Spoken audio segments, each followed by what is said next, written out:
Hello and welcome to episode 469 of the Daily Sales. I don't know if I said 9 like that. There we go, 469 of the Daily Sales Message podcast, where every day a small piece of my brain just dies forever and I go a bit more mad. But in today's episode, and on this podcast, I teach you how to be more confident and sell more stuff with some simple, practical, actionable advice. Today's episode, we're talking about this: lack of contact from your buyer. Lack of contact from your buyer doesn't always mean lack of interest.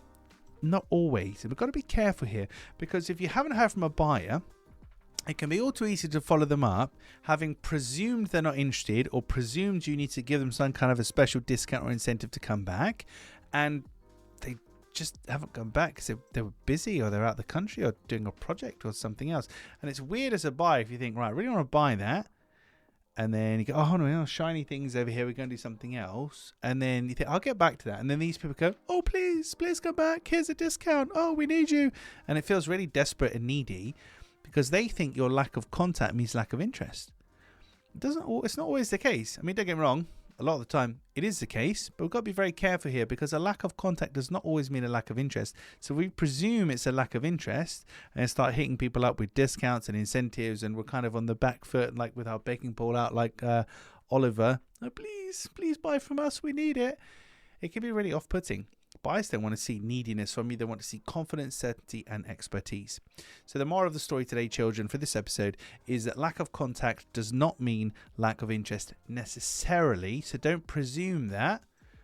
Follow people up by all means, and there's very special ways that you can do that rather than checking or touching base. Follow them up, but don't presume that they don't have interest. They need encouragement to buy from you. Sometimes they've just forgotten they're doing something else, and as soon as you make contact, as soon as they think about you, things will resume and things will be fine.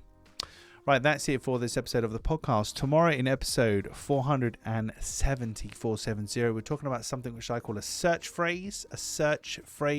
I'll explain more about that in tomorrow's episode. In the meantime, if you haven't already, please like or subscribe or share the podcast, interact with it in some way, whether you're on YouTube, whether you're on Spotify, wherever you're watching or listening to this.